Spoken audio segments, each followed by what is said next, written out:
ശാസ്ത്രീയ യജുർവേദ പഠനം ക്ലാസ് 57. നമ്മളിന്ന് നോക്കുന്നത് 11ാമത്തെ അധ്യായമായിട്ട് 71 മുതൽ 82 വരെയുള്ള മന്ത്രങ്ങളാണ്. അപ്പോൾ ഇതിലും പല വിഷയങ്ങളാണ് പറയുന്നത്. പ്രധാനമായിട്ട് അഗ്നി തന്നെയാണ്, ഊർജമാണ്. എന്നാൽ ഊർജം മാത്രമല്ല, പലതുമുണ്ട്. അതുകൊണ്ട് നമുക്ക് ഓരോന്നായിട്ട് നോക്കാം. 71 കന്യകയോടാണ് പറയുന്നത്. ഹേ കന്യകേ, നീ നല്ല ഗുണങ്ങളുടെ ഉടമയായിത്തീരുക. ഒരു സ്ത്രീ ഏറ്റവും നല്ല ഗുണങ്ങളുടെ ഉടമയായിത്തീരുക. ഗുണങ്ങൾ എന്തെല്ലാം? നല്ല ജ്ഞാനം, നല്ല കഴിവ്, എല്ലാം നോക്കിയടക്കാനുള്ള കഴിവ്, ഇതെല്ലാം ഒരു സ്ത്രീയുടെ ഗുണങ്ങൾ. ഇപ്പം എല്ലാ ഗുണങ്ങളും ഉള്ള അവയുടെ ഉടമയായിട്ട് നീ തീരുക. നിന്നിൽ അറിവും ഐശ്വര്യവും നിറയട്ടെ. അവിടെയും പറയുന്നത് നിന്നിൽ അറിവ് നേടുക, നീ ജ്ഞാനം നേടുക. സ്ത്രീയോടാണ് പറയുന്നത്, പുരുഷനോട് ഇത്രയും പറയുന്നില്ല. നീ അറിവ് നേടുക, എന്നിട്ട് അതിലൂടെ ഐശ്വര്യം നേടുക. ഞാൻ നിന്റെ കൈത്തലം ഗ്രഹിക്കുകയാണ്. ആരാണിവിടെ ദേവത? അഗ്നിയാണ്. ഞാൻ നിന്റെ കൈത്തലം ഗ്രഹിക്കുകയാണ്. നീ യജ്ഞം ചെയ്യണം. അഗ്നിയാണ് പറയുന്നത്, ഇവിടെ ദേവത അഗ്നിയാണ്. അഗ്നി പറയുകയാണ്, ഞാൻ നിന്റെ കൈത്തലം ഗ്രഹിക്കുന്നു. അതായത് നീ കർമ്മം ചെയ്യുക, പഠിച്ച് ജ്ഞാനം നേടിയിട്ട് അതിനനുസരിച്ച് നിന്റെ കൈ കൊണ്ട് പ്രവർത്തിക്കേണ്ടിക്ക് അഗ്നി വേണം, ഊർജം വേണം. ആ ഊർജം പറയാണ്, ഞാൻ നിന്റെ കൈ പിടിച്ചിരിക്കുന്നു, നീ ആക്റ്റീവായിട്ട് പ്രവർത്തിക്കുക. ഈ ഗാർഹ്യപത്യത്തിലൂടെ, ആ അഗ്നിയിലൂടെ നീ പിതൃക്കളെ സേവിക്കുക. പിതൃക്കൾ എന്ന് പറഞ്ഞാൽ പൂർവികരിലൂടെയാണ് ലോകം ഇങ്ങനെ പുരോഗമിച്ച് വന്നത്. അവരെ പിന്തുടർന്നുകൊണ്ട് നീയും മുന്നോട്ടേക്ക് പോവുക. നമ്മളെ പൂർവികർ ചെയ്ത ബാക്കിയാണ് ചെയ്തുകൊണ്ടിരിക്കുന്നത്. പൂർവികർ പഠിപ്പിച്ചതാണ് നമ്മൾ പഠിക്കുന്നത്. എന്നിട്ട് നമ്മൾ പുതിയ എന്തെങ്കിലും ഉണ്ടെങ്കിൽ നമ്മൾ മക്കളെ പഠിപ്പിക്കും. അപ്പം പൂർവികരെ പിന്തുടരുകയാണ്. അപ്പം നീ എന്ത് വേണം? പൂർവികർ കാണിച്ചു തന്ന വഴിയിലൂടെ നീ മുന്നോട്ടേക്ക് പോവുക. ഇനി 72. ഇനി ഗൃഹപതികളോട് പറയുകയാണ്. ഹവിസിനെ ഗൃഹപതികളോട് പറയുകയാണ്, ഭർത്താക്കന്മാരോട്, അല്ലെങ്കിൽ വീട്ടിലുള്ള ആണുങ്ങളോട്. ഹവിസിനെ സ്വീകരിക്കുന്ന അഗ്നി ഉയർന്നുകൊണ്ട് നിൽക്കുകയാണ്. അഗ്നി ഉയർന്നു നിൽക്കുകയാണ്. നിങ്ങളുടെ യജ്ഞമെല്ലാം സാധിപ്പിക്കുക. നിങ്ങൾ എന്തെങ്കിലും കർമ്മം ചെയ്യുന്നുണ്ടെങ്കിൽ അതിനെ സഹായിക്കാനാണ് ഊർജം. അഗ്നി തയ്യാറായി ഉയർന്ന സ്ഥാനത്ത് നിൽക്കുകയാണ്. നിങ്ങൾ കർമ്മം ചെയ്യുക, അതിനുള്ള അഗ്നി ഇതാ റെഡിയായി നിൽക്കുന്നു. ഈ അഗ്നി കാത്തു രക്ഷിക്കപ്പെടുന്നുണ്ട്. ഈ അഗ്നി എപ്പോൾ മുതലുണ്ട്? പ്രപഞ്ചം ഉണ്ടായത് സമയം മുതൽ ഈ ഊർജമുണ്ട്. എന്തിനു വേണ്ടി? നമുക്ക് വേണ്ടി കാത്തു രക്ഷിച്ചിട്ടുണ്ട്. എന്തിനു വേണ്ടി? പുതിയ പുതിയ വസ്തുക്കൾ ഉണ്ടാക്കാൻ. ഇപ്പം അരിയെ ചോറാക്കണ്ടെങ്കിൽ അഗ്നി വേണം. ആ അഗ്നി അന്ന് സൃഷ്ടിയുടെ സമയം മുതലേ കാത്തു രക്ഷിച്ച് വെച്ചിട്ടുണ്ട്. നിങ്ങൾ അത് ഉപയോഗിച്ച് യജ്ഞം ചെയ്യുക. ഇരുമ്പിനെല്ലാം അടിച്ചു പരത്തിയിട്ട് എന്തുണ്ടാക്കാം? പലതര സാധനങ്ങൾ, കൊടുപാട് എന്തും ഉണ്ടാക്കാം. അതിനെല്ലാം അഗ്നി വേണം. നിങ്ങളതിനെ കർമ്മം ചെയ്യാനായി തയ്യാറാവുക. അല്ലയോ നല്ല മനസ്സുകൾക്കുടമയായവരെ എന്ന് പറയുകയാണ്. നല്ല മനസ്സിൻ്റെ ഉടമകൾക്കേ ആ യജ്ഞങ്ങൾ ചെയ്യാത്തുള്ളൂ. അല്ലെങ്കിൽ അഗ്നി ഉപയോഗിച്ചിട്ട് നശീകരണ ചിന്താഗതിയാണ് നടത്തുക. അപ്പം നല്ല മനസ്സിൻ്റെ ഉടമയായവരോട് പറയുകയാണ്, ശബ്ദമയമായി ജ്വലിക്കുന്ന ഈ അഗ്നിക്ക് സമീപമായി നിങ്ങൾ എത്തിച്ചേരുക. ശബ്ദത്തോടുകൂടി ജ്വലിക്കുന്ന ഈ അഗ്നിക്ക് സമീപം നിങ്ങൾ എത്തിച്ചേരുക. അഗ്നി ഇങ്ങനെ ജ്വലിച്ചിട്ട് ശബ്ദവും പ്രകടിപ്പിച്ചുകൊണ്ട് നിങ്ങളെ വിളിക്കുകയാണ്. നിങ്ങൾ വരിക, ഈ അഗ്നി ഉപയോഗിച്ചിട്ട് യജ്ഞം നടക്കുക. ശബ്ദരൂപത്തിലുള്ള അഗ്നിയും വേണ്ടിയിട്ട് നിങ്ങൾക്ക് ഉപയോഗിക്കാം. കാരണം ശബ്ദരൂപത്തിലുള്ള അഗ്നി എന്താണ്? ഇന്ന് ഇലക്ട്രോമാഗ്നറ്റിക് വേവ്സ്, ഇന്നത്തെ കമ്മ്യൂണിക്കേഷൻ സിസ്റ്റം എല്ലാം തരംഗ രൂപത്തിലാണ്. അതിൻ്റെ ആ രൂപത്തിലും വേണമെങ്കിൽ അതിനെ എടുക്കാം. ഏത് രൂപത്തിലുള്ള കർമ്മത്തിനും നമ്മൾ റെഡിയായി നിൽക്കുകയാണ് എന്ന് അഗ്നി പറയുകയാണ്. ഇനി 43 അഗ്നിയോട് പറയുകയാണ്, ഈ കാണുന്നതെല്ലാം നിൻ്റെയും നിൻ്റേതെല്ലാം ഞങ്ങളുടേതുമാണ്. ഈ കാണുന്നതെല്ലാം നിൻ്റേതാണ്. ഈ പ്രപഞ്ചത്തിൽ എന്തെല്ലാം ഉണ്ടായിരിക്കുന്നു അതെല്ലാം അഗ്നിയിലൂടെയാണ് ഉണ്ടായിരിക്കുന്നത്. E=mc². എനർജിയാണ് ദ്രവ്യമായി മാറിയത്.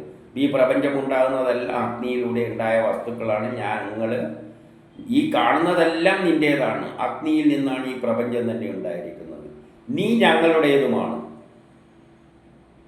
നിന്നെ ഉപയോഗിച്ചുകൊണ്ടാണ് നമ്മൾ പല യജ്ഞങ്ങളും ചെയ്യുന്നത്. ഈ അഗ്നി ഉപയോഗിച്ചുകൊണ്ടാണ് നമ്മൾ ചോറുണ്ടാക്കുന്നത്, ഫാക്ടറികൾ സ്ഥാപിക്കുന്നത്, കർമ്മങ്ങൾ ചെയ്യുന്നത്, സംസാരിക്കുന്നത്, കൈകൊണ്ട് പ്രവർത്തിപ്പിക്കുന്നതിനെല്ലാം ഊർജം വേണം. അപ്പം നീ ഞങ്ങളുടേതാണ്. ജ്വലിക്കുന്ന അഗ്നി നിൻ്റേതായിട്ടുള്ളത് എപ്പോഴും ഞങ്ങളുടേതാണ്. ഈ ജ്വലിക്കുന്ന അഗ്നി അതിന് എന്തെല്ലാം ഗുണങ്ങളുണ്ടോ, നിൻ്റേതായിട്ടുള്ള എന്തെല്ലാം ഗുണങ്ങളുണ്ടോ അതെല്ലാം ഞങ്ങളുടേതാണ്. അഗ്നിക്ക് ചൂടുണ്ട്, ആ ചൂടിനെ നമ്മൾ ഉപയോഗിച്ച് ദോശയുണ്ടാക്കും. അഗ്നിക്ക് വെളിച്ചമുണ്ട്, അതും നമുക്കാണ്. നമ്മളെടുത്തിട്ട് വെളിച്ചമായിട്ട് പലതരം വെളിച്ചങ്ങളെല്ലാം ഇട്ട് നമ്മൾ ഉപയോഗിക്കും. അതിൽ തരംഗ രൂപത്തിലുണ്ട്, അതിനെയും നമ്മൾ ഉപയോഗിക്കും. അഗ്നി വൈദ്യുതി രൂപമുണ്ട്, അതിനെയും നമ്മൾ ഉപയോഗിക്കും. അപ്പം നിന്നിലുള്ള എല്ലാം ഞങ്ങളുടേതാണ്. അതിനുവേണ്ടി ഞങ്ങൾ കൃതം അർപ്പിക്കുന്നു. കൃതം അർപ്പിക്കുക എന്ന് പറഞ്ഞാൽ കത്തിക്കാൻ എണ്ണ നൽകുന്നവരെ തന്നെ വിദ്യുത്തിന് അതിൻ്റേതായ ഫ്ലക്സ്, മാഗ്നറ്റിക് ഫ്ലക്സ് എല്ലാം കൊടുക്കണം. കൃതം നമ്മൾ അർപ്പിക്കുന്നതിന് ഈ ഊർജത്തെ പ്രൊഡ്യൂസ് ചെയ്യാൻ വേണ്ടിയിട്ട്, വൈദ്യുതോർജം, ഇലക്ട്രിക്, എന്ത് തരം ഊർജമായാലും. ഇനി 74. അല്ലയോ പതിയോട് പറയാണ്, നീ ഭക്ഷിക്കുന്നതിൽ നിന്റെ പത്നി നിയന്ത്രണം ഏർപ്പെടുത്തട്ടെ. അപ്പം പൊതുവെ മനുഷ്യരുടെ ഇടയിൽ കാണുന്ന ഒരു പ്രത്യേകതയാണ് പത്നിമാർ ഭർത്താവ് ഭക്ഷിക്കുന്നതിനെല്ലാം നിയന്ത്രണം ഏർപ്പെടുത്തട്ടെ. അത് സ്ത്രീകളുടെ ഒരു പ്രത്യേകതയാണ്. ഭർത്താവിൻ്റെ ഭക്ഷണത്തിൽ കയറിയിട്ട് നിയന്ത്രണം പെടുത്തുക. അതുകൊണ്ട് നീ അതിനെ തെറ്റായിട്ടൊന്നും ധരിക്കേണ്ട, സ്ത്രീകളുടെ ഒരു സ്വഭാവമാണ്. ഹേ പതി, നീ ഭക്ഷിക്കുന്നതിൽ നിന്റെ പത്നി നിയന്ത്രണം ഏർപ്പെടുത്തട്ടെ. അപ്പം ഭർത്താക്കന്മാരുടെ എല്ലാ കാര്യത്തിലും കയറി ഭാര്യമാർ തലയിടും. എന്ത് നിസ്സാര കാര്യമാണെങ്കിൽ ഭക്ഷണം കഴിക്കുക, അത് കഴിക്കല്ലേ, ഇത് കഴിക്കുമെന്ന് പറയും. അത് നീ അവരെ അതിന് വിട്ടുകൊടുക്കുക. ത്വരയിൽ നിന്ന് അവർ സ്വതന്ത്രയാകട്ടെ. അവർക്ക് ത്വരയുണ്ട്. എന്താ ത്വര? എപ്പോഴും ത്വര എന്ന് പറഞ്ഞാൽ എപ്പോഴും ഭർത്താവിൻ്റെ ഒരു നിയന്ത്രണം നമ്മൾ എടുത്ത് വേണം. എന്ത് ചെയ്യുന്നതിനും നമ്മളെ നിയന്ത്രണത്തിലാണെന്നുള്ളൊരു ത്വര അവർക്കുണ്ട്. വിട്ടുപോയാൽ പിന്നെ ഒരു പോക്കാണല്ലോ, പിന്നെ കിട്ടൂലല്ലോ. അത് ചെയ്യാതിരിക്കാൻ വേണ്ടിയുള്ള അവരുടെ ത്വരയിൽ നിന്ന് ഉത്ഭവിക്കുന്നതാണ് ഇത്. എന്ത് ചെയ്യുമ്പോഴും ഒരു നിയന്ത്രണം. ത്വരയിൽ നിന്ന് അവൾ സ്വതന്ത്രയാകട്ടെ. കഠിനമായി പത്നിയിൽ നിന്നും പുറപ്പെടുന്ന വാക്കുകൾ പോലും നിൻ്റേതായി കാണുക. അവൾ കഠിനമായിട്ട് പലതും പറയും, അതെല്ലാം നിൻ്റേതാണ് എന്ന് കരുതുക. അവൾ എന്ത് ത്വരയിൽ നിന്ന്, അവൾ ആ ത്വരയിൽ നിന്നാണ് അത് സംസാരിക്കുന്നത്. ചിലപ്പോൾ കഠിനമായിട്ടുള്ള വാക്കുകൾ ഉപയോഗിക്കും. അതൊന്നും കാര്യത്തിൽ എടുക്കരുത്. അത് അവരുടെ ത്വരയിൽ നിന്ന്. ഈ കക്ഷി വിട്ടുപോകാതെ എപ്പോഴും ഇവിടെ തന്നെ നിൽക്കാൻ വേണ്ടിയുള്ള പലതരം വഴികളാണ് അവൾ അറിയാതെ അവളിൽ നിന്നും വരുന്നത്. അതെല്ലാം ത്വരയിൽ നിന്ന് വരുന്നതാണ്. അതുകൊണ്ട് അതിനെയെല്ലാം തൻ്റെ തന്നെ വാക്കാണ്, തനിക്ക് വേണ്ടിയുള്ള തൻ്റെ വാക്കുകളായിട്ടങ്ങ് എടുത്തേച്ചാൽ മതി. കാരണം അവളും രണ്ടും കൂടിയാണ് ഒന്ന്. ഇപ്പം രണ്ടും ഒന്നായി തീരുമ്പോൾ പിന്നെ തൻ്റേതെന്ന നിലയിൽ കണ്ടാൽ മതി എന്നാണ് അവിടെ പറയുന്നത്. നിൻ്റേതല്ലാതായ ഈ കൃതത്തെ അകറ്റിയാലും, അതായത് നിൻ്റേതല്ല എന്നുള്ള നിലയിലുള്ള ചിന്തകളൊന്നും പാടില്ല. അവൾ എന്ത് പറയുന്നുണ്ടെങ്കിൽ അതെല്ലാം നിൻ്റെ തന്നെ വാക്കുകളായിട്ട് അങ്ങ് എടുത്തിട്ട് പോയേക്കുക. അത് ഒരു ഉപദേശമാണ്. ഇനി 75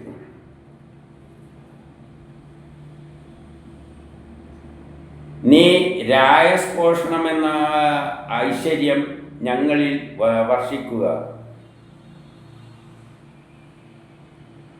ഞങ്ങളിൽ എല്ലാ തരത്തിലെ ജീവിതമാകുന്ന ജീവിതത്തിലുള്ള ഐശ്വര്യങ്ങൾ, ജീവിതത്തിൽ എന്തെല്ലാം തരം ഐശ്വര്യം, നമ്മുടെ ജീവിതവുമായിട്ട് ബന്ധപ്പെട്ട ഐശ്വര്യങ്ങൾ, ലോകത്തിൻ്റെ ഐശ്വര്യം വേറെയാണ്. അപ്പം ആ ഐശ്വര്യം ഞങ്ങളിൽ ഉണ്ടാക്കിത്തരിക. ജീവിതത്തിലെ എല്ലാ വസ്തുക്കളും സന്തോഷം നിറഞ്ഞതായി തീരട്ടെ. ജീവിതത്തിൽ എന്തെല്ലാം സംഭവങ്ങൾ ഉണ്ടാകുന്നുണ്ടോ അതെല്ലാം, എല്ലാ വസ്തുതകളും, നമ്മുടെ ജീവിതത്തിൽ വന്നു ചേരുന്ന എല്ലാ വസ്തുതകളും സന്തോഷം നിറഞ്ഞതായിട്ട് തീരണം. നമ്മുടെ ജീവിതത്തിൽ പല കാര്യങ്ങളും, പലതരത്തിലുള്ള കാര്യങ്ങൾ ജീവിതവുമായിട്ട് ബന്ധപ്പെട്ട് വരും. അതെല്ലാം സന്തോഷപൂർണ്ണമായിട്ട് മുന്നോട്ടേക്ക് കൊണ്ടുപോകാൻ പറ്റണം. അല്ലാതെ അതെല്ലാം കാണുമ്പോൾ ഭയന്നു പോവുകയോ വിഷമിക്കുകയോ ചെയ്ത് കഴിഞ്ഞാൽ പിന്നെ എന്ത് പറ്റും? നമ്മുടെ ജീവിതം തന്നെ തുലഞ്ഞു. അതുകൊണ്ട് എന്ത് തരം വിഷയങ്ങൾ നമ്മളിൽ, പലതരം വിഷയങ്ങൾ ജീവിതത്തിൽ കയറി വരും. അതെല്ലാം സന്തോഷം നിറഞ്ഞുകൊണ്ട് നിങ്ങൾ സ്വീകരിക്കുക. അന്നാദികളെല്ലാം വർദ്ധിച്ചിട്ട് സന്തോഷമുണ്ടാകട്ടെ. അന്നങ്ങൾ പലതരം, അന്നം എന്ന് പറഞ്ഞാൽ നമുക്ക് വേണ്ട സാധനങ്ങൾ, ഭക്ഷണം അന്നമാണ്. എന്തെല്ലാം സൗഭാഗ്യങ്ങൾ നമുക്ക് വേണോ അതെല്ലാം നമുക്ക് ഐശ്വര്യം നൽകട്ടെ. അതെല്ലാം നമ്മളെ അടുത്തുണ്ടായിട്ട് നമുക്ക് ഐശ്വര്യം ഉണ്ടാകട്ടെ. അത് നമ്മുടെ ലക്ഷ്യമാണ്. നമുക്കെന്തെല്ലാം ജീവിതത്തിൽ വേണോ അതെല്ലാം നമ്മളെ കൈമൽ അത് നമുക്ക് ലഭ്യമാകണം. ആ ഐശ്വര്യം നമുക്ക് ഉണ്ടാകണം. അത് ഇന്നൊന്നുമില്ല, ഓരോ കാലഘട്ടത്തിൽ ഓരോന്നാണ്. ഗോത്ര കാലഘട്ടത്തിലുള്ള ആവശ്യങ്ങളെല്ലാം നമ്മൾ ഇപ്പോഴത്തെ ആവശ്യങ്ങൾ. അതാത് കാലത്ത് അതെല്ലാം നമ്മളിലേക്ക് വരട്ടെ, എന്നിട്ട് അതെല്ലാം അനുഭവിക്കാൻ കഴിയട്ടെ. അറിവും വിവേകവുമുള്ള ഈ ഗൃഹപതി, അപ്പം ഗൃഹപതിമാർ അറിവും വിവരമുള്ളവരായിരിക്കണം. വീട്ടിൻ്റെ ഗൃഹനാഥനായാലും പുരുഷന്മാരായാലും അറിവും വിവേകവും ഉള്ളവരായിരിക്കണം. അവർക്ക് ഒരിക്കലും ബുദ്ധിമുട്ടുകളും വൈഷമ്യങ്ങളും അനുഭവിക്കാൻ ഇടപെടരുത്. അതൊരാഗ്രഹമാണ്. അവർക്ക് ബുദ്ധിമുട്ടും ജീവിതത്തിൽ ബുദ്ധിമുട്ടും കഷ്ടപ്പാടും എല്ലാം തന്നെയാണ്. പക്ഷേ ഇതൊരു ആഗ്രഹം പറയുകയാണ്. അവർക്ക് ഒരിക്കലും, ഈ ഗൃഹപതിമാർക്കൊരിക്കലും ബുദ്ധിമുട്ടുകളും വൈഷമ്യങ്ങളും അനുഭവിക്കാൻ ഇടവരരുത്. അത് കഴിയുന്നത് ഒഴിവാക്കി കൊടുക്കുക. അത് പത്നിമാർ വിചാരിച്ചാൽ തന്നെ കുറേ ഒഴിവാക്കി കൊടുക്കാൻ പറ്റും. അവർക്ക് വൈഷമ്യങ്ങൾ ഉണ്ടാകുന്ന കാര്യങ്ങൾ, ബുദ്ധിമുട്ടുകൾ ഉണ്ടാക്കുന്ന കാര്യങ്ങൾ കഴിയുന്നതും ഒഴിവാക്കി കൊടുക്കുക. ഒഴിവാക്കി കൊടുക്കാൻ ആടെയാരാണ്? മക്കളും ഭാര്യയെല്ലാം തന്നെ. എന്ത് വേണം? അവർക്ക് വൈഷമ്യങ്ങളും ബുദ്ധിമുട്ടുകളും ഉണ്ടാക്കുന്ന കാര്യങ്ങളിൽ നിന്നും കുറേയെല്ലാം അവർ പിൻവലിഞ്ഞാൽ തന്നെ കുറേ പ്രശ്നങ്ങൾ തീരും. അല്ലെങ്കിൽ വീട്ടിൽ വന്നു കയറുമ്പോൾ തന്നെ അപ്പുറത്തെ വീട്ടുകാരി ഇന്നൊരു പുതിയ സാരി കൊടുത്തിട്ടുണ്ടെന്നും പറഞ്ഞ് ഇറങ്ങിക്കഴിഞ്ഞ് കഴിഞ്ഞാൽ, ഇതെല്ലാം ഉദ്ദേശിച്ചിട്ട് തന്നെയാണ് ഇവിടെ പറയുന്നത്. ജീവിതവുമായിട്ട് ബന്ധപ്പെട്ട പല കാര്യങ്ങളെല്ലാം തന്നെ ഇവിടെ അടിച്ച് വീഴുന്നത്. അതുകൊണ്ട് അധികമൊന്നും ഞാൻ അതിനെപ്പറ്റി പറയേണ്ട ആവശ്യമില്ല. പറയുന്ന വാക്കിൽ നിന്ന് തന്നെ എല്ലാം വ്യക്തമാണ്. ഇനി 76. ജ്വലിച്ചിരുന്ന ഈ ഹോമാഗ്നിയിൽ നമ്മൾ എല്ലാ സമിത്തുക്കൾ അർപ്പിക്കുന്നു. നമ്മൾ അഗ്നി ജ്വലിപ്പിച്ചിട്ട് യജ്ഞത്തിലേക്ക് നമ്മൾ സമിത്തുകളെല്ലാം അർപ്പിക്കുന്നു. അഗ്നിയിൽ അർപ്പിച്ചിട്ടാണ് നമ്മൾ എല്ലാം നേടുന്നത്. അഗ്നിയുടെ ഊർജത്തിൻ്റെ സഹായത്താലാണ് പുതിയ വസ്തുക്കൾ ഉണ്ടാക്കുന്നത്. അഗ്നിയിലേക്ക് നമ്മൾ അർപ്പിക്കുന്നു, അതിൽ നിന്നും പുതിയ പുതിയ വസ്തുക്കൾ ഉണ്ടാക്കിയെടുക്കുന്നു. ആ അഗ്നി സേനയുടെ നായകനാണ്. നമ്മളൊരു യുദ്ധം തന്നെയാണ് ചെയ്തുകൊണ്ടിരിക്കുന്നത്. ജീവിതം എന്ന് പറഞ്ഞാൽ ഒരു യുദ്ധമാണ്. ആ യുദ്ധം എങ്ങനെയാണ് ചെയ്യുന്നത്? ഊർജത്തിൻ്റെ സഹായത്താൽ. അപ്പോൾ ആ യുദ്ധത്തിൻ്റെ നായകനാണ് അഗ്നി, ഊർജം. ഇപ്പം ഭൂമിയിൽ എന്തെങ്കിലും ചെടി നടണ്ടെങ്കിൽ അധ്വാനിക്കണം. എങ്ങനെ അധ്വാനിക്കാം? മൺവെട്ടി എടുത്തിട്ട് കളക്കണം. ഊർജമുണ്ടെങ്കിൽ ഇങ്ങനെ കൊത്തിയാലൊന്നും മണ്ണളവില്ല. നല്ല ശക്തിയിൽ കളച്ചാൽ മണ്ണ് ഇറങ്ങി വരും. അപ്പോൾ ഊർജത്തിൻ്റെ ശക്തിയാൽ നമ്മൾ യജ്ഞങ്ങൾ ചെയ്യുന്നത്. അപ്പം നമ്മുടെ നായകനാരാണ്? അഗ്നിയാണ്, ഊർജമാണ്. വിജയം കൊയ്ത് നീ വിദ്യുത്തിൻ്റേതുപോലെ ശോഭയുള്ളതായിത്തീരുക. അങ്ങനെ നീ യജ്ഞം ചെയ്യുമ്പോൾ വിദ്യുത്ത് പോലെ ശോഭയുള്ളതായിത്തീരുക. അഗ്നികളിൽ, ഊർജങ്ങളിൽ ഏറ്റവും ശോഭയുള്ള എന്താണ്? ഇന്ന് വിദ്യുത്ത് തന്നെയാണ്. എല്ലാതരം ഊർജങ്ങളിലും പെട്രോള്, ഡീസൽ ഇതെല്ലാം ഊർജം തന്നെയല്ല, ഊർജത്തിൻ്റെ സ്രോതസ്സുകളാണ്. അതിൽ ഏറ്റവും ശ്രേഷ്ഠമായത് ഇത് തന്നെയാണ്, വിദ്യുത്ത് തന്നെയാണ്. ഇപ്പോൾ പെട്രോളും ഡീസലും കാറും എല്ലാം കളഞ്ഞിട്ട് അവസാനം വൈദ്യുതിയിലെത്തി നിൽക്കുകയാണ്. അപ്പം വിദ്യുത്തിനെ പോലെ ശോഭയുള്ളതായി തീരുക. ഇനി 77.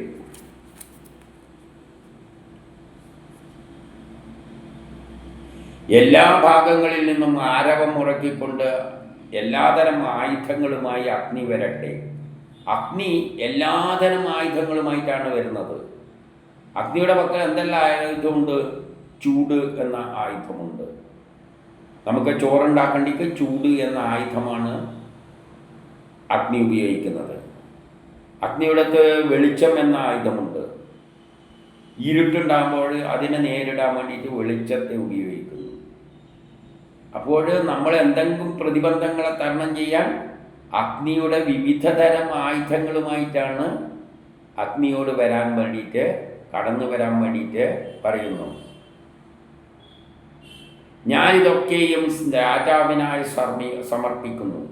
രാജാവാണ് ലോകം നയിക്കുന്ന ആ ഭരണാധികാരി.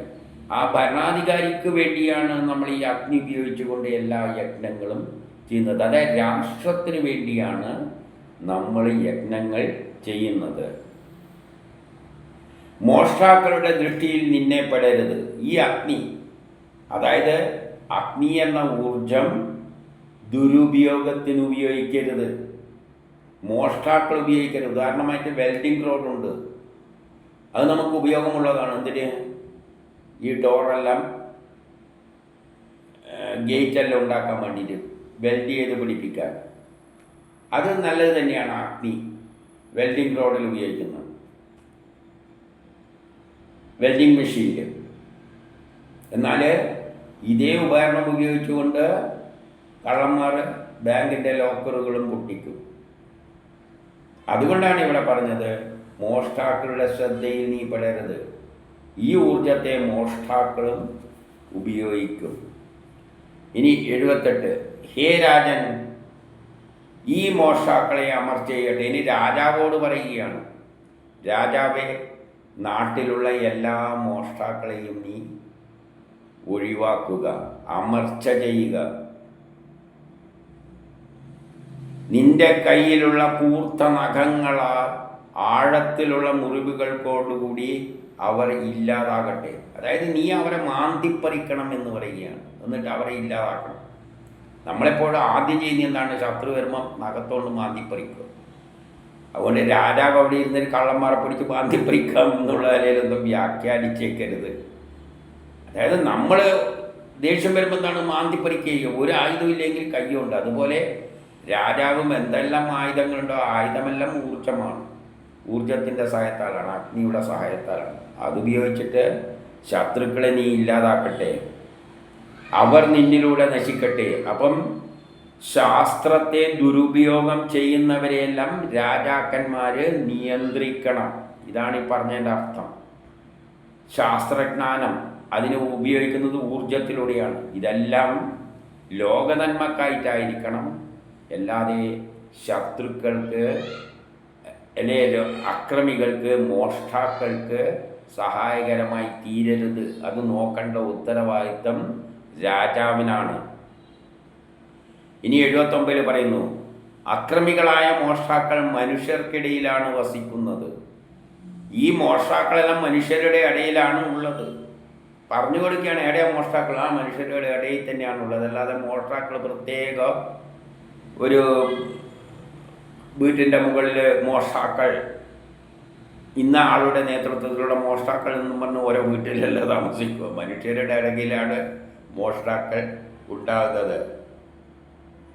അവർ നമുക്ക് ചുറ്റും സഞ്ചരിക്കുകയും ചെയ്യുന്നുണ്ട്. നമ്മളതെല്ലാം അടിച്ച് മാറ്റാൻ വേണ്ടിയിട്ട് മോഷ്ടാക്കൾ നമ്മളെ ചുറ്റും തന്നെയുണ്ട്. ഇത് വേറെ എവിടെയും നോക്കണ്ട, നമ്മുടെ ചുറ്റും തന്നെ മോഷ്ടാക്കളുണ്ട്. അവരെയൊക്കെയും നീ നശിപ്പിക്കുക. അപ്പം രാജാവിൻ്റെ ഏറ്റവും വലിയ ഉത്തരവാദിത്തം നമ്മുടെ വസ്തുക്കളെ കൊള്ളയടിക്കാൻ വേണ്ടി നടക്കുന്ന മോഷ്ടാക്കളെ ഇല്ലാതാക്കുകയാണ്. ഇനി 50. ഞങ്ങളെ ഇല്ലാതാക്കി തീർക്കുവാൻ ശ്രമിക്കുന്നവർ ഭസ്മമായി തീരട്ടെ. അപ്പം രാജാവ് വേണം, നമുക്ക് രാഷ്ട്രത്തിന് ദോഷമായി തീരുന്ന മോഷ്ടാക്കളെ, എല്ലാം കൊള്ളയടിച്ച് സ്വന്തമാക്കാൻ ശ്രമിക്കുന്നവരെ നിയന്ത്രിക്കേണ്ടത് രാജാവാണ്. ജനത്തിന് വേണ്ടി ഉപയോഗിക്കേണ്ട, എല്ലാവർക്കുമായിട്ട് വേണ്ടി ഉപയോഗിക്കേണ്ട വസ്തുക്കളെ മോഷ്ടിച്ചു കൊണ്ടുപോകുന്നവരുണ്ട്. അവരെ രാജാവ് വേണം നിയന്ത്രിക്കാൻ. അങ്ങനെ ഞങ്ങൾക്കെതിരായി തിരിയുന്നവരെ ഭസ്മമാക്കുക. ജനങ്ങൾക്കെതിരായി, ജനങ്ങൾക്ക് വേണ്ട വസ്തുക്കളെല്ലാം ഉപയോഗിക്കുന്നതിനെ അടിച്ചുകൊണ്ട്, അത് പണമായാലും അടിച്ചു കൊണ്ടുപോയി സംഭരിച്ച് വെച്ചിരിക്കുന്നുണ്ട്. ജനങ്ങൾക്കെല്ലാം ഉപയോഗിക്കേണ്ട വസ്തുവും പ്രോപ്പർട്ടിയെല്ലാം, ഫലങ്ങളും എല്ലാം അടിച്ചു കൊണ്ടുപോയി സംഭരിച്ച് വെക്കുന്ന മോഷ്ടാക്കളുണ്ട്. അവരെ നിയന്ത്രിക്കുക. 81.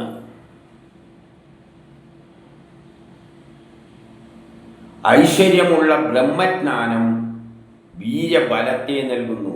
ഈശ്വരനെ പറ്റിയുള്ള ബ്രഹ്മജ്ഞാനം എന്ന് പറഞ്ഞാൽ ബ്രഹ്മം തൊട്ട്, ഈശ്വരൻ തൊട്ടുള്ള ഈ പ്രപഞ്ചത്തിൻ്റെ പിന്നിലുള്ള എല്ലാ ജ്ഞാനവുമാണ് നമുക്ക് ബലം നൽകുന്നത്. അപ്പം നമ്മുടെ ഏറ്റവും വലിയ ധനം എന്താണ്? ജ്ഞാനം തന്നെയാണ്. വിദ്യാധനം സർവധനാൽ പ്രധാനം.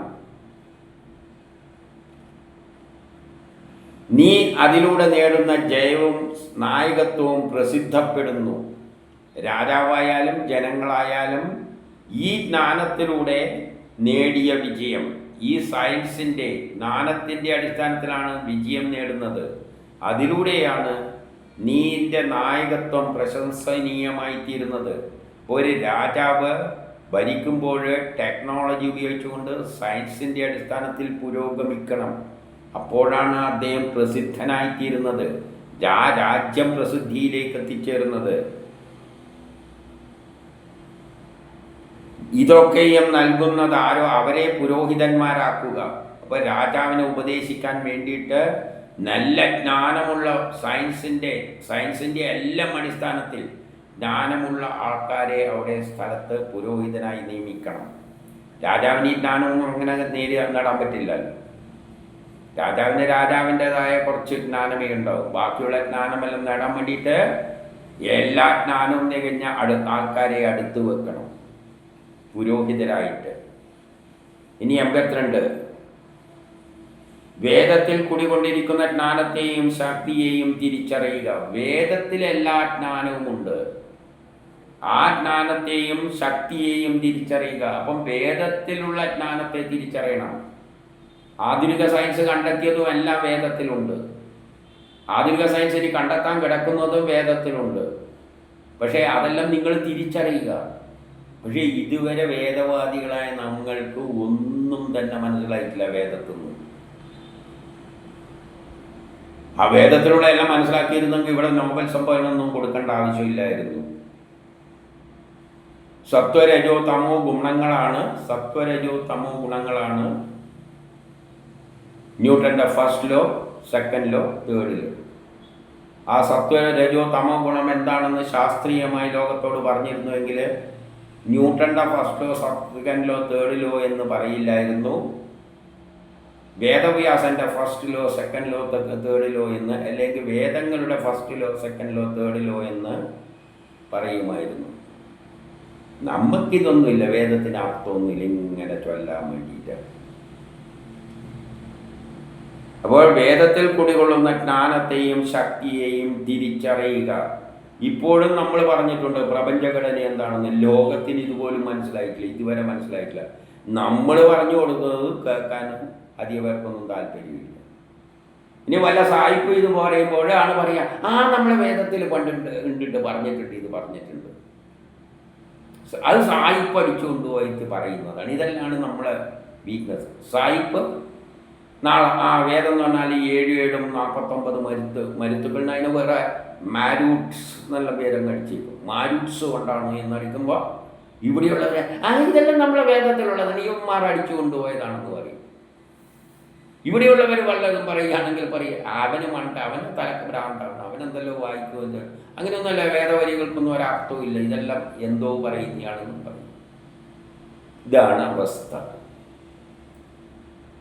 എനിക്ക് ലഭിക്കുന്ന ബ്രഹ്മബലത്തിലൂടെ ഞാൻ തിന്മകളെ പുറത്താക്കട്ടെ. അങ്ങനെ നടക്കുന്ന ജ്ഞാനത്തിലൂടെ തിന്മകളെ നമ്മൾ പുറത്താക്കണം. അന്ധവിശ്വാസങ്ങളെല്ലാം എടുത്തടിച്ച് ദൂരെ കളയണം.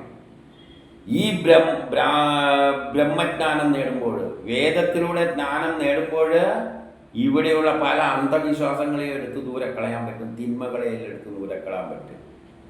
തിന്മയുള്ളവരെ പുറത്താക്കട്ടെ. എന്താണ് തിന്മയുള്ളവരെ?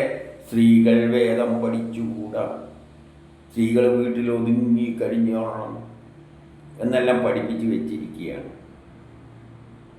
ഈ തിന്മകളെല്ലാം പുറത്തു പോകും വേദജ്ഞാനം പുറത്തേക്ക് വരുമ്പോൾ. പറയുന്നതിൻ്റെ അർത്ഥം എത്ര വലുതാണെന്ന് നോക്കൂ. ഈ വേദജ്ഞാനം വന്നു കഴിഞ്ഞാൽ ഇന്ന് പുറത്ത് കാണുന്ന ഈ തിന്മകളും അന്ധവിശ്വാസങ്ങളും അന്ധകാരമായ എല്ലാ കാര്യങ്ങളും എടുത്ത് ദൂരത്തേക്ക് പോകുമെന്നാണ് ഇവിടെ പറയുന്നത്. ശത്രുക്കളെയും വൈരികളെയും ഒഴിവാക്കുന്ന ഞാൻ സുഹൃത്തുക്കളെ കൂട്ടിച്ചേർക്കുന്നു.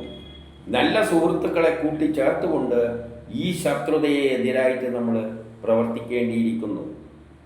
വേദത്തിലൂടെയുള്ള ജ്ഞാനത്തിലൂടെ നല്ല ഒരു ഗ്യാങ് ഉണ്ടാക്കിയെടുത്തുകൊണ്ട് വേദം പറയുന്ന ജ്ഞാനങ്ങളെ അതേ അർത്ഥത്തിൽ മനസ്സിലാക്കി അത് ഉൾക്കൊള്ളുന്ന ഒരു വിഭാഗം ഉണ്ടാക്കിക്കൊണ്ട് എന്ത് വേണം? മറ്റുള്ള വൈരികളെയും ശത്രുക്കളെയും എല്ലാം അജ്ഞാനികളെയെല്ലാം ദൂരെ കളയണം. ഇനി 83. അന്നപതേ ഞങ്ങൾക്ക് പരിശുദ്ധമായ അന്നം നൽകുക.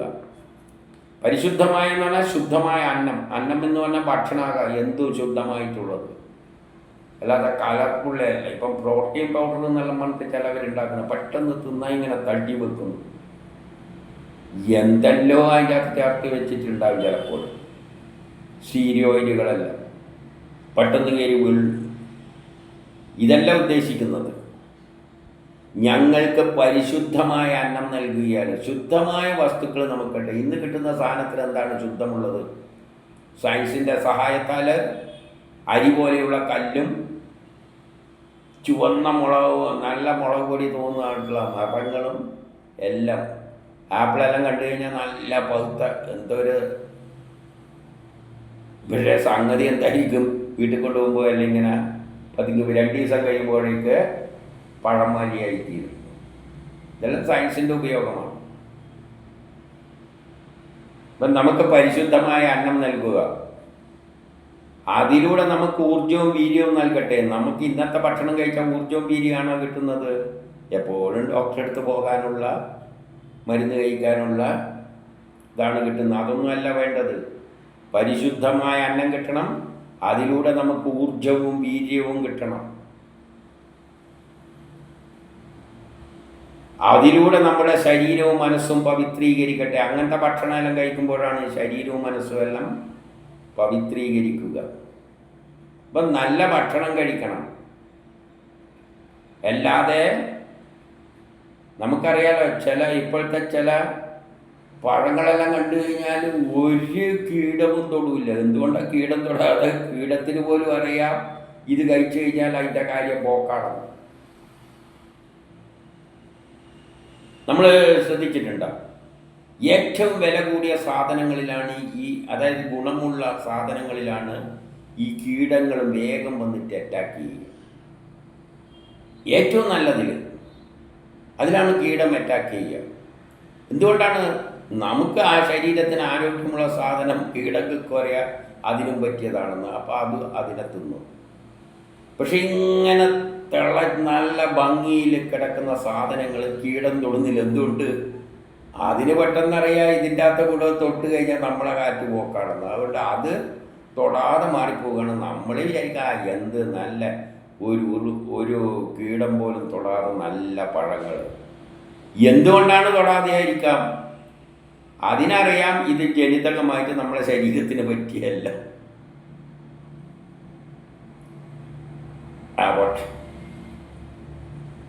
അങ്ങനെയുള്ള ഭക്ഷണം കഴിച്ചാൽ, നല്ല കഴിച്ചാൽ നമ്മളെ മനസ്സും ശരീരവും പവിത്രമാക്കട്ടെ. നാൽക്കാലികൾ സംരക്ഷിക്കപ്പെടുന്നത് പോലെ, അതായത് മൃഗങ്ങളെ സംരക്ഷിക്കുന്നത് പോലെ ഇരുകാലി മനുഷ്യരും രക്ഷിക്കപ്പെടട്ടെ. ആ പറഞ്ഞതിൻ്റെ അർത്ഥം എന്താണെന്നറിയാം? നാൽക്കാലികൾ പിന്നെയും പുല്ലും തിന്നിട്ടാണ് പോകുന്നത്. അതിന് അത്ര പുല്ലിൽ കൊണ്ടുപോയിട്ട് വലിയ വിഷമൊന്നും ഉണ്ടാവില്ലല്ലോ. അവർ സംരക്ഷിക്കപ്പെടുന്നത് പോലെ ഇരുകാലി മനുഷ്യരും സംരക്ഷിക്കപ്പെടട്ടെ എന്ന് പറഞ്ഞാൽ നമുക്ക് തിന്നാൻ കിട്ടുന്ന സാധനങ്ങളെല്ലാം അത്ര സുരക്ഷിതമല്ല. അതുകൊണ്ടാണ് അന്നപതേ എന്ന് പറയുന്നു, നമുക്ക് പരിശുദ്ധമായ അന്നം നൽകുക, എങ്കിലേ നമുക്ക് വീര്യവും ഊർജവും മനസ്സും ശരീരവും എല്ലാം പവിത്രമായി തീരുകയുള്ളൂ. അത് ഇരുകാലികൾക്ക് കിട്ടുന്ന ആ ഒരു ഗുണം സംരക്ഷിക്കപ്പെടുന്ന പോലെ നമ്മൾക്കും സംരക്ഷിക്കപ്പെട്ടെന്ന് പറഞ്ഞാൽ, ഇരുകാലികൾക്ക് പുല്ലെല്ലാം പ്രകൃതി ഇഷ്ടംമാതിരി ശുദ്ധമായ പുല്ലുണ്ടാക്കി കൊടുത്തിട്ടുണ്ട്. അവരതും തിന്നിട്ടങ്ങ് നടക്കും, അവർക്കൊരു കുഴപ്പമില്ല. അല്ല, നാൽക്കാലികൾ, ഇരുകാലികളായ മനുഷ്യർ നമ്മൾ തിന്നുന്ന സാധനങ്ങൾ അത്ര ശുദ്ധമൊന്നുമല്ല എന്നാണ് ഇവിടെ പറഞ്ഞുകൊണ്ട് വെക്കുന്നത്. ഇത് ഏത് കാലത്ത് എഴുതി വെച്ച ഗുഹയിൽ ഇരുന്നിട്ട് ഭരതകൃഷ്ണൻ എഴുതി വെച്ച കാര്യങ്ങൾ.